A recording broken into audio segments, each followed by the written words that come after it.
My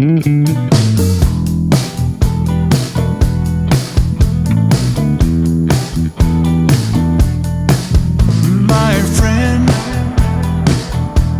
I see you've been wounded. Your true love came with pain. Hey, doctor. Hey, John, how are you, sir? I'm good, thanks. How are you? Doing well, doing well. Thank you very much for being here. My pleasure. Thanks for asking. Absolutely, absolutely. I'm gonna try and give you a short introduction, but I don't know that that's possible. I am so completely honored to be here with John Hall, founding member of Orleans, responsible for writing and singing legendary hits like Dance With Me and Still the One, songs we live with today. In 2006, he was elected to the U.S. House of Representatives, where he spent 4 years serving New York's 19th Congressional District. And he is back in music with a new full-length LP called Reclaiming My Time, out on May 28th on Sunset Boulevard Records. John, again, thank you so much for the honor of you being here. Thanks, Scott. It's really, really good to see you and to hear you, and thanks for asking. All righty. This is your sixth solo album, is that correct? I think it might be my seventh. Okay. Wow. I sometimes have a hard time keeping track because there are some songs that are reissued on different records. With Orleans, there are 18 counting repackaging albums. Right. We've probably actually done 14 or 15 discrete CDs or albums or projects. But yeah, so it's at least 6 John Hall records. Yeah, that's great too. And they're all very different from each other. You've done a lot of different things in the past, very musical, not in just one particular place. With this one, did you have any particular goals that you wanted to set or anything you wanted to show or say with this one? Yes, I guess, I wasn't setting out to create a concept album, but I had come out of the House of Representatives with that phrase, reclaiming my time, in my head. It's something that's said on the floor of the House if somebody's interrupted. If I were speaking and I were interrupted by another member, and I would say, I'll recognize the gentleman for Iowa for 30 seconds. And then when I wanted to get back the rest of my time, if I had 2 minutes or 5 minutes or whatever it was to speak about a certain issue, I would say, reclaiming my time, Madam Speaker, I'll say that this. And so it's kind of like reclaiming the time that I spent in the school board, on the county legislature, and 2 terms in Congress. So it was 10 years of elective office. And, those are years I could have been writing more songs and making more recordings and doing more concerts. And so it's kind of trying to reclaim that. And it also became, we started the album and I had that title before the pandemic, but the album was finished during that time. And a lot of the songs were written in the last year and a half and recorded during that time also. So it's kind of became, reclaiming the lost year that we all lost. Yeah. To COVID and the hugs and, being present with your friends and your loved ones, grandparents, grandchildren, whatever it happens to be, during that time. So it's a broad stroke, that phrase. Yeah. And that's it fits so well. It fits very, very well. Any regrets? It sounds like, of course you did so much service in your time in office. But like you say, that time was lost with not putting music out. Do you regret the length of time or anything like that? No, I don't. Good. That's a good question, but I'm happy with where I am, and if you change anything, you change everything. So I can't go back and change it anyway. There's no point in thinking about what I might have or should have, could have done. I'm trying to live one day at a time. That's a wonderful thing. It's absolutely wonderful. For the first time in 25 years, you reunite with Johanna Hall to write some songs for this record. What was the chemistry like with you and Johanna now? Of course, your ex-wife. Right.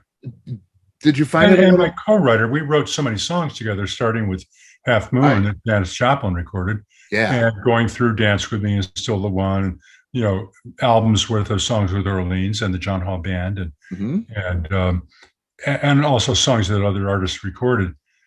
Right.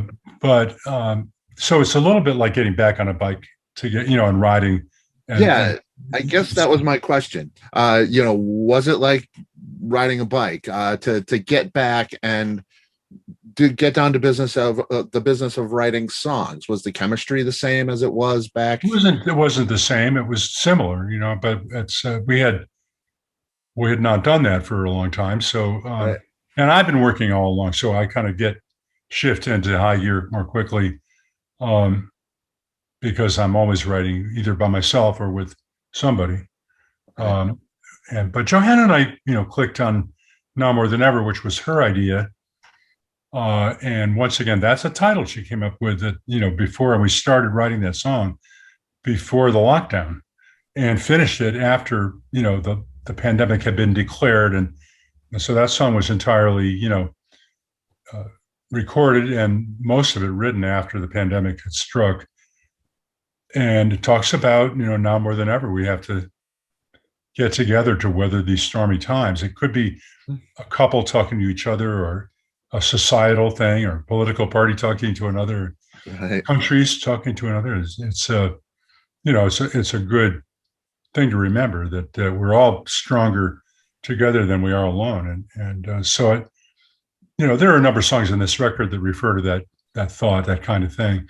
Lessons, the fourth track on the record, Hmm. we wrote with Joan L. Mosser, who, and that song was written a while back, um, but was not recorded except on a record of mine that came out in Japan only.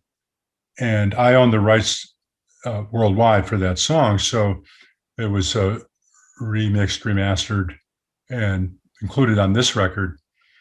And it's one of, I think, two songs on the record that don't have harmony backup singing on them. Right. Not that I planned it that way, just think that's how the song seemed to be best served. Right. And I played slide guitar, and that's Lessons is one of the ones that not only do I think it's a good song, but I'm proudest maybe of my guitar playing on that, or as proud as of anything else on the record. Yeah. And it's a beautiful record. You mentioned the harmonies, and there's so much harmony to it, and but there's a lot of different things. The sax solo in Alone Too Long is just, things like that just these little sparks all along the way, and this record, the keyboards, and all up and down from here. Just all of these things, and the slide, like you mentioned, just so much flavor to this record.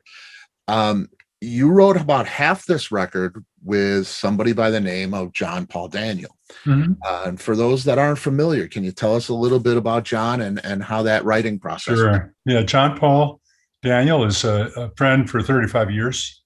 Uh, he and his wife Betty Blair were close friends of mine for that time, and she passed away maybe 20 months ago now of cancer. And you know, we wrote actually the third song on the record, Mystic Blue, was we wrote that the day after her funeral. Ooh. And John Paul's a songwriter, guitar player, you know, grew up in Memphis, uh, and then moved to Nashville later, but spent a lot of time in New Orleans. So he's got that you know, sort of Memphis, New Orleans. It's, you know, Nashville's pretty much seen as a country town, but John Paul brings a lot of Memphis and a lot of New Orleans to it. Yeah. So it has you know, a little bit more of a funky side. Mhm. But we wrote Mystic Blue, and then a little while later, he was, after 8 months had gone by of his grieving, he asked another friend, "Is it okay to start dating yet?" And the guy said, "Don't stay alone too long. You might start to like it." And I went, "That's a song. That's got to be a song," which is how I usually think. And John Paul was too close to home for him. He couldn't work on the song at that time, so I finished the lyric uh, with a guy named Tad Richards from Woodstock, New York, an old friend of mine, also, who was a fabulous lyricist and sculptor and poet and painter and so on, Renaissance man. Yeah. So yeah, that's and the sax solo on "Alone Too Long" was played by Jay Collins, a sax player who's worked with Dukes of September, Donald Fagen, Mike Mhm. McDonald, Boz Scaggs, also with the Doobie Brothers and other folks as well. He's an exciting player and incredibly talented on the keyboard as well and singing.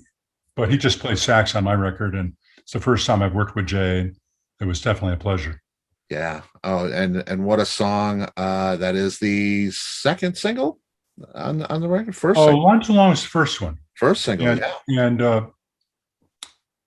also on that record, on A One Too Long and a couple other tracks on this record, John Cowan sang harmony on A One Too Long and on Now More Than Ever. And somebody, he sang and Audrey Zahn. Now, John Cowan, you know, maybe from the Newgrass Revival, which was a band, progressive bluegrass band back in the 80s. Yeah. Who's more recently, last 15 years or more, has been playing bass and singing with the Doobie Brothers. Okay. And so John sang on those three songs and played bass on World on Fire and sang on that. Andre Zahn, you know, sang on those three songs with John Cowan. Andre is a fiddle player, singer, and recording artist in her own right. Made a couple of records of her own that are excellent, and she has been working with James Taylor for a while now on the road, and before that with Vince Gill and Lyle Lovett. It's just, you know, she's no slouch. So between them and Jay and Timmy Wallace, who played keyboard on All Up and Down From Here, as you mentioned, you know, Sean Paddock, who played drums on a lot of this stuff, all the new stuff he played drums on. He plays with Kenny Chesney for the last 20 some years. You know, I was just really blessed and really lucky to have this caliber of musician and vocalists around me. And I've been fortunate in my whole career in that sense that I've been able to work with some really stellar musicians. Yeah, and it shows. I mean, all of your work from beginning to end, and this record is no different. It's just a real expression of talent and musicianship and harmony and the message. You know, it's lyrically strong as well as musically strong. Just a delight to listen to.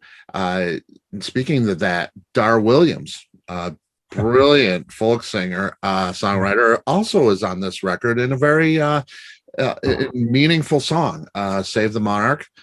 Yeah. Her and I have done a bunch of environmental benefits together. Yeah. And she lives in the Hudson Valley, where I've lived most of my adult life. And so I was happy she agreed to sing on this duet with me on Save the Monarch, which I wrote to be, so it would sound like it was going to be God Save the Queen or the King. Right. But in fact, to Save the Monarch Butterfly, Save the King Condor, Save the Queen of the honeybees. Right. You know, all the endangered species that we humans are pushing to the brink. Right. And I was brought up in a very devout Catholic family. My little brother was a priest. My mom had a master's in divinity. And I learned as a kid that we're supposed to be good stewards of creation. As my little brother would say, you know, the first physical manifestation of God is, you know, the void, the earth, the ocean, you know, the creatures that swim in the sea, that crawl on the land, right, and fly in the sky. And only after that, human beings. And so he said, actually, in his first sermon, he said, when we dump poison into the air or the water or the soil, we're defiling the first physical manifestation of God. Yeah. So without waxing too religious on you, it's, you know, it's a prayer. The song is a prayer. And the bridge to Save the Monarch says, it has been written, you gave us dominion over things that walk the earth, swim the sea, or soar the sky. Forgive your people who know not what they do.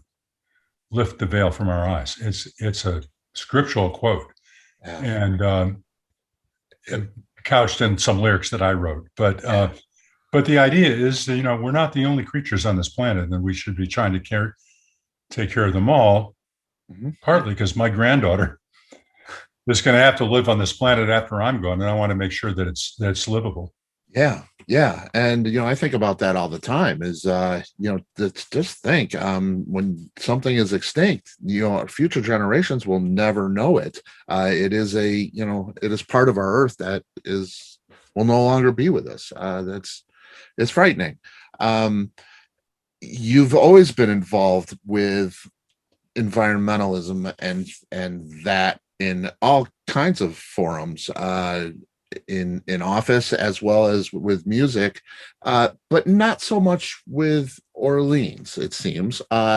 Did you ever feel that you didn't have that outlet of expression while you were writing for That's Orleans? a very good question, Scott. And I've gotten a lot of questions over the years, and that's a thoughtful one that I've never gotten before. Yeah, because I mean, Uh, I really feel like when I listen to your music, your message, from Power, to the current record, I yeah. really feel like there's more than just music here. We're it's Well, a I think message. to do a song like Power and to go specifically out on a anti-nuclear or safe energy, solar, wind, et cetera, kind of platform, Mhm. that it was, Orleans had hit a commercial stride. We didn't start out to be a top 40 band. We just started out to play music we loved. But I was starting to hear on the tour we did right before I made my first solo album with Asylum Records and then the Power album, Mhm. uh, some of the record company promotion guys saying, do you really have to talk about uh, Right. different ways of generating electricity every time we have you set up for an interview? And Right. so I tend to go whole hog for whatever I do. Uh, but if you listen to the first Orleans album, there's a song um, called "It All Comes Back." That one of the verses, the last verse, I think, goes, "There's a man in a White House selling everyone a used car, and he dreams and he plays with his profits and dreams that he's a football star. But the dreams rain down fire on the little plastic men, and if you think it doesn't hurt you, you better think again." Mm. And that man that I was writing about, Johanna and I were writing about at the time, was Richard Nixon. Mhm. In our third album, the Let There Be Music album, the one that had Dance With Me on it, there's a song we did that Johanna and I wrote called Business as Usual. And it was written about the famine in Biafra, which it was many famines ago. Yeah. Now it's Yemen is probably considered the worst humanitarian disaster happening in 2021 Right. and 2020. Mhm. But that's, it's so easy to forget that these things keep happening to people in the same parts of the world usually, Yeah. and that we bear some responsibility for allowing that, or in the case of Yemen, for selling weapons to one side in that civil war. Mm. So yeah, business as usual. The usual has a verse that goes, "Can you uh, hear the sadness in a starving baby's cries? Can you hear the verse is the chorus of that song is so you sit around and talk about it with your friends, and it's business as usual, watching as the world ends." Yeah. That's so we were writing that stuff and singing, and the guys in Orleans are on the same page, environmentally, philosophically, politically, and Right. it really is. Maybe we didn't do as much of it as out front as I did with Muse and the No Nukes project Right. and my Power album, but the band has always. So there's a song Larry Hoppin wrote that's an Orleans track that we recorded called "Poison Rain." He wrote it with Artie Traum, the late Artie Traum of the Happy and Artie Traum brothers, Yeah. and it's about acid rain. It's about pollution. It's the same kind of Right. consciousness. So that thread has been there throughout the Orleans records, but maybe I just get a little more overt with it. Yeah, and it's those are the ones that, like you say, where people want to kind of hide them away a little bit because we want the hit, or we want something simple that people don't want to be as involved with, or they want to dance with me kind of thing, and don't want to think too much, or be presented with a challenge, if you will. was that ever a thought with, picking a song? Yeah, it is a business, and we are all trying to make a living at it. Maybe when I was 12 or 15 or 18, I wasn't thinking so much about it. When I was playing at the Cafe Y in Greenwich Village as an 18-year-old, I wasn't thinking about much. Well, I was making $6 a night and all the potato chips and ice cream I could eat. So it wasn't about getting rich, but to make a living for what might be considered pretty good lifetime, having hits is helpful. It's Dance With Me and Still the One. It paid for us to record all these other songs. Right. It paid for, I've been able to run for office and serve in elected office because I had a living from these other things. Most people can't stop working at their real job long enough to run for, dog catcher or county or state office or federal office. So I was lucky in that regard. And everybody who makes music wants to have a lot of people hear it. So it's, Sure. It's really, it's a matter of communication. It's nice to know when you're talking or singing that somebody's listening. Mm-hmm. So it's all combines to make commercial success important, I think, even to people who say it's not. Yeah, sure it is. How much did you do in regard to music while you were in office? You were in different offices for I did more when I was a county legislator or when I was on the school board. Those were part-time jobs, really. But when you're in Congress, you don't have time for anything but that. That's not what if you're doing the job conscientiously. Right. It was 13 hours a day, 7 days a week, and when you're not actively trying to help a constituent or trying to work on legislation, you're trying to raise money for the next campaign, which is really a shame that our system of elections has been corrupted so much, especially by the Supreme Court Citizens United decision in 2010 that said that corporations are people and have all the same free speech rights as persons, and that they can donate unlimited billions of dollars for or against any candidate or any cause. It has turned our electoral system into something that's really just, in the music business back in the AM radio days, they called it payola, pay to play.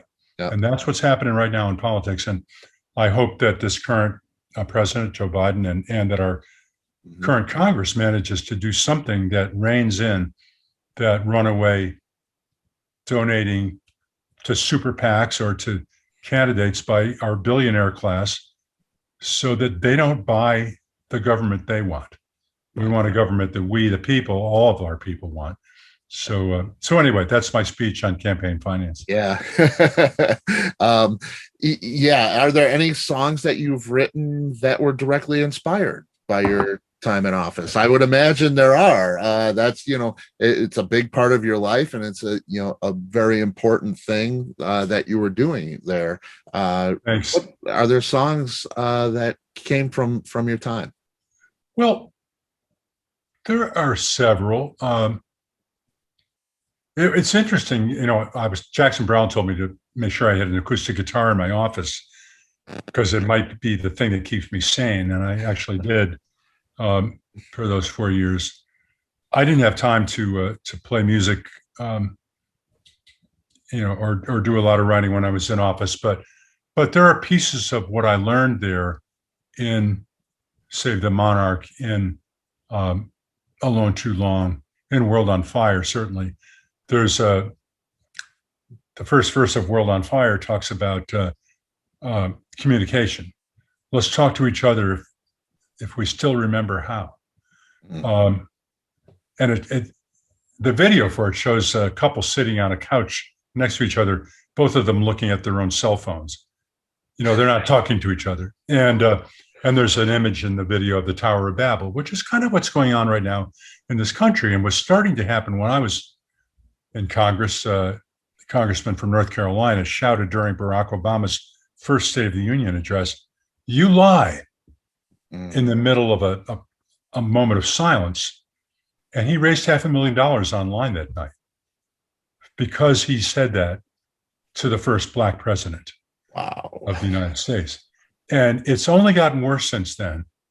And I think that, the image of the Tower of Babel and the need for communication is kind of, that precedes the need for communication and hopefully the beginning of finding common ground will precede being able to accomplish much else. We can't really, if we can't talk to each other, or more importantly, if we can't listen to each other, Yeah. we're not going to get a whole lot done in this country, and we and the planet are probably in big trouble. Yeah. Worse trouble than we're already in. So, and the very last song on the record, "Welcome Home," I wrote for a Vietnam vet friend of mine, and I was fortunate to serve in Congress as the chairman of the subcommittee on veterans' disabilities at a time when the Vietnam and Iraq wars, I'm sorry, not Vietnam, when the Iraq and Afghanistan wars were at their peak, and we were getting 2006, 7, 8, and even later, but during those years in particular, we were getting a flood of returning veterans who were injured grievously with loss of a limb or traumatic brain injury or PTSD, unable to work as a result of that when they were rehabbing from an injury that's serious, and they were having to wait until they could get a letter from their commander or a letter from their buddies in their unit saying, yes, John Hall was in my armored personnel carrier and got blown up in the air by an IED in Afghanistan and landed on its roof, and that's why he's injured. Somebody comes back here and you ask him to do that before he can get disability pay.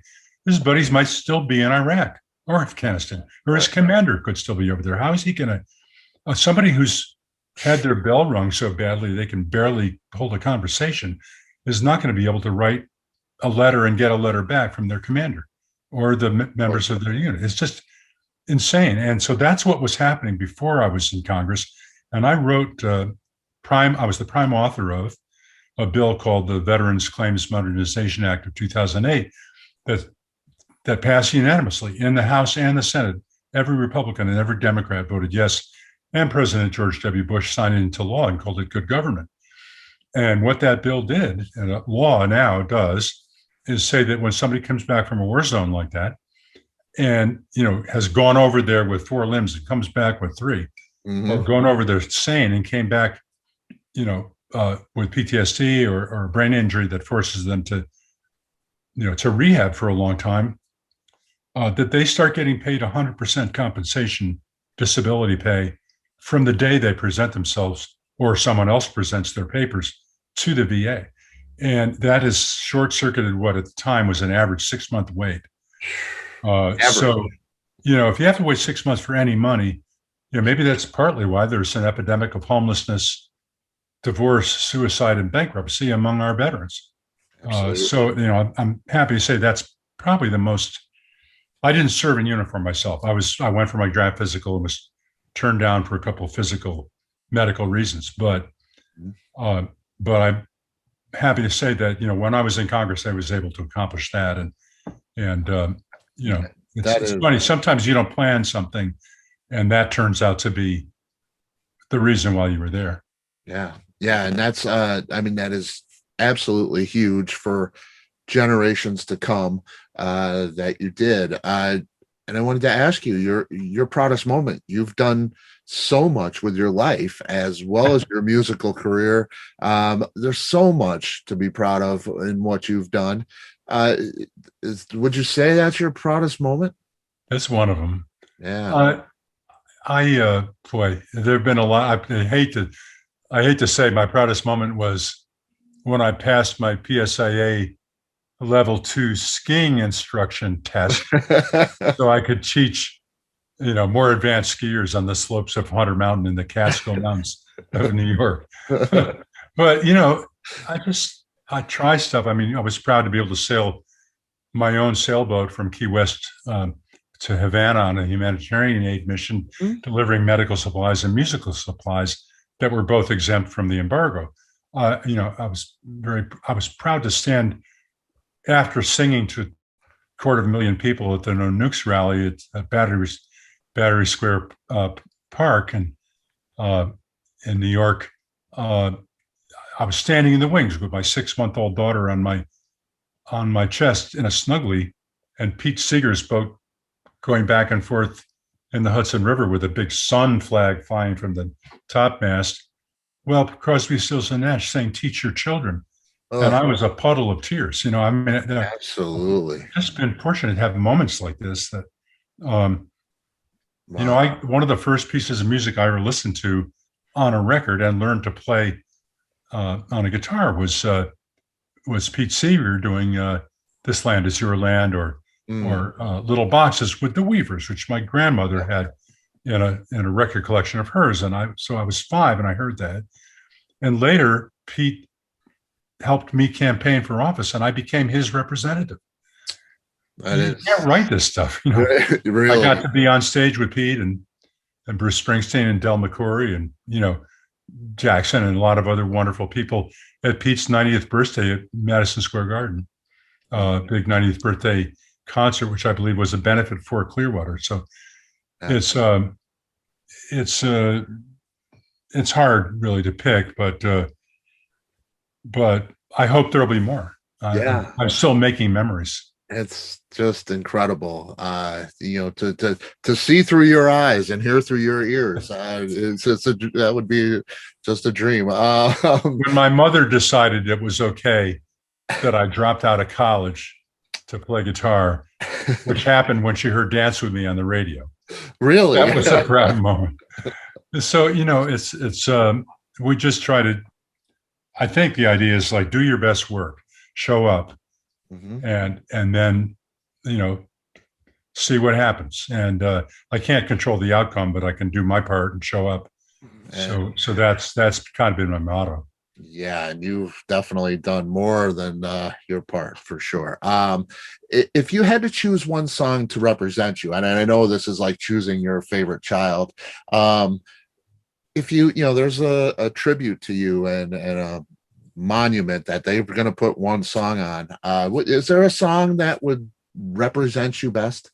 Another tough question. Johanna and I've written hundreds of songs, and I've written, a whole ton more by myself or with different co-writers. And so many meaningful songs, so many. That's why I know this is a difficult question, but is there one that just is you? Well, yeah, I guess I could say, and this is not just me, but I think it's Orleans, the band that I started in my basement in 1972 in Woodstock, New York. Orleans, probably, if I had to show one song that shows what the band does, and also that shows up what I'm capable of writing-wise, and Johanna and I are, and guitar-wise and vocally, it would be "Waking and Dreaming" from the Orleans "Waking and Dreaming" album. The record was still the one on it. And "Waking and Dreaming" starts out as a ballad with this 2-part harmony that comes straight out of Baroque music that I learned as a kid when I was playing French horn, with Larry Hoppin and me singing harmony, and then goes into a funk break and rhythm section thing and the double lead guitar harmonies that Larry and I did together, and then gorgeous, and then the up-tempo vocal finale of the song with the big harmonies that Orleans is known for, which I've always loved singing and arranging. And I always loved singing in choirs when I was in church or, Glee Club or, very, as an admirer of the Beach Boys and the Eagles and the Beatles and all the great harmony bands. Right. It's exciting for me to have one track, "Waking and Dreaming," that combines the ballad approach, the funk rhythm section, the harmony stacked on top of it, and that double guitar, lead guitar work. It's kind of sums up what I've done, career-wise. Yeah, it's amazing. It really is. Is there a person you most admire in the world? Another tough on the spot here. Because I know you are a thinker. Things hit you. I know that. And you know, you're an emotional person, and you do things because you think they're right, and you know good people from bad, and you think about that. That's why I asked this question. You know, I know you've thought about there's, you know, who you admire and who you don't. So Uh, is there one person? if I were just pick out, you know, top of my head at this moment, I would say Stevie Wonder. And it's, I don't know Stevie that well as a person. I hardly know him at all. Johanna and I met him. We did an interview where she was actually the primary journalist for Crawdaddy magazine interviewing Stevie, and I was her musician advisor who came along in case somebody had to translate, you know, something that he said that was a musical reference. And but Stevie has made the transition from a child star to who was told what to do pretty much by Berry Gordy Jr., just as all the Motown stars were back in that day, Right. to an adult artist who played all the instruments on his own records, wrote all his own songs, and wound up writing about everything from My Cherie Amour to Heaven is 10 zillion light years away, or The Secret Life of Plants, a record all about that was really inspired him to write it. What inspired him to write it was studies that showed that plants actually could sense and respond to sound and to other stimuli that came from the outside world that we don't think of them as conversational beings. Right. Right. But they actually are, you know. And you know, he's written songs about superstition, or I mean, every song's a topical song. I believe that Dance With Me is a topical song. Still the one. We've been together since way back when, Right. you know, but you're still the one. That's a topic. Mm-hmm. And basically any song, if it has lyrics to it, as far as I'm concerned, is a topical song. It's a question of what's the topic. Right. And so Stevie has written about, you know, you haven't done nothing. He's written songs. You know, he wrote the song "Happy Birthday" for Martin Luther King. He's written songs about political and racial and environmental things, and a lot of love songs, a lot of great love songs, Mm-hmm. and songs that have been covered by artists like Tony Bennett. I mean, he's a classic writer, and so, you know, and I think something of a philosopher too. So, Mm-hmm. so that's my decision today. All right. I admire Stevie Wonder. Fantastic. And you know, this is such an honor, and I don't want to take up your whole day. I got one more for you. You know, you've done so much with your life, in so many different ways. Is there one thing on top of the bucket list that you still want to do?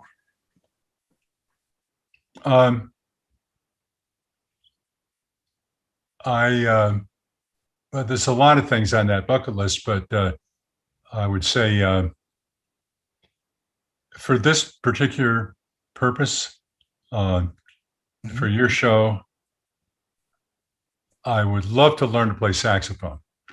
All right. I tried once. I actually, David Sanborn, who I did a little work with over the years, took me shopping for a saxophone on 48th Street in New York, where all the music stores were, and we went into We Buy Guitars, kind of a pawn shoppy place where people buy and sell used instruments, and he found a saxophone for me, that a tenor sax that I practiced enough on to be able to play the song Tequila. Tequila.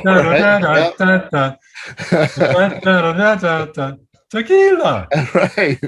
That was the height of my saxophone career. And then I got busy with some record, or, you know, running for county legislature or something. And I wound up putting in a storage unit for years, and then I wound up selling it. I would like to, I guess, have the time again to do that. I've been concentrating on what I think I do best, which is playing guitar and writing songs. So, Right.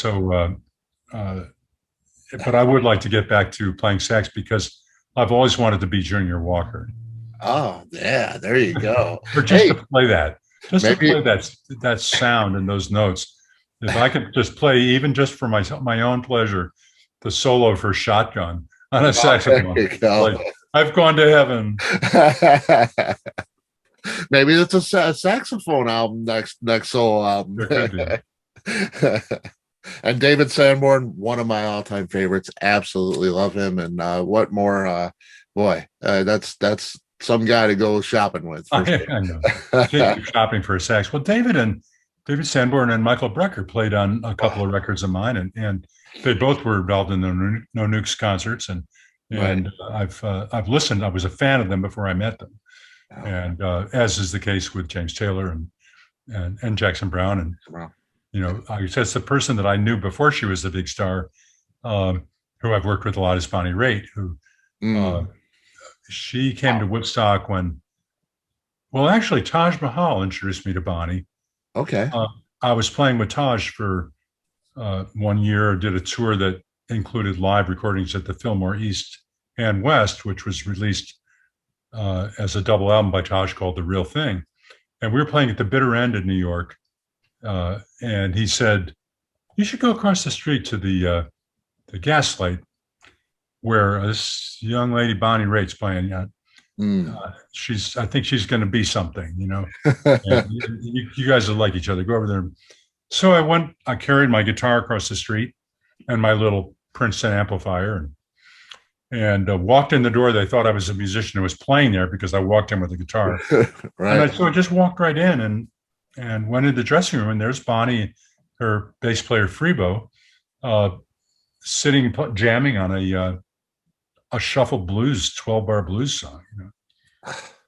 So I plugged in my amplifier, got my guitar, and started playing along with him in the dressing room. Oh, man. And we just played, and till you know we felt like we should do the standard blues ending, and then I introduced myself, and the stage manager stuck his nose in and said 5 minutes till she goes on. And Bonnie said, "Why don't you come up on stage and play with us?"